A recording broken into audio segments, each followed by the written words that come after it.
Hope you're having a great day. Hey, I'm Eddie Lawrence. Here's today's devotional thought. This is part 3 of a crash course in deliverance out of Mark chapter 9, where Jesus' disciples had failed to cast the demon out of a young man. Now, when Jesus gets there, he begins to interact. The young man's father tells him the situation, and Jesus begins to ask some questions. And I'm kind of focusing on the beginning of this story and the end of the story. Then we're going to come back and go through some of the details, because this young man would at times cast himself into the fire, throw himself into the water. He would convulse, have seizures, wallow on the ground, foam at the mouth, and so forth. Jesus delivers this young man from this demon, and at the end, his disciples privately ask him, why couldn't we do that? And we were talking about this yesterday. And Jesus said this kind comes out only by prayer and fasting. And we talked about the prayer and fasting yesterday and how that can build our faith. But I want to go back and just mention this. Jesus said this kind. In other words, this type of demons.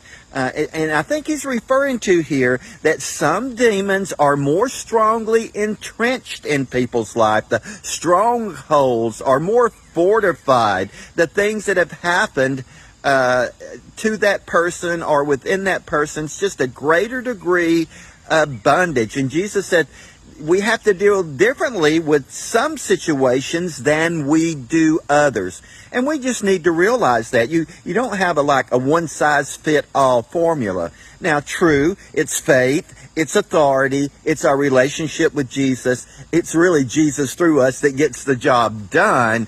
But Jesus teaches his disciples here, you have to be discerning. Situations differ. Now, it's interesting when Jesus deals with this young man, he, in the middle of it, after he tells the father, bring him to me. And when the young man comes over, he begins to convulse, he hits the ground, and so forth. And while that's going on, Jesus asks the father, how long has this been happening? And he's told, since he was a child. And that's when the father tells him about, there's times he'll throw himself into the fire, into the water. So we see Jesus interacting. He's even asking questions, like gathering information. But then he issues the command, and the young man is set free. I'm wanting to encourage you here to realize that Jesus took time within this to interact with the authority in the child's life, his parent, and he asks these questions, and then he issues the command.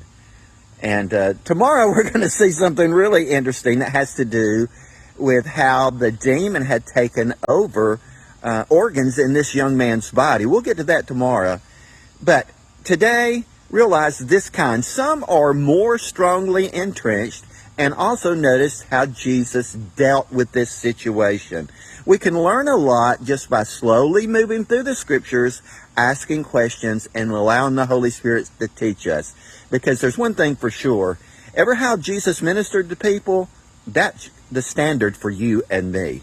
Let's do it the Jesus way. God bless you. Have a great day. And thank you for sharing this with other folks.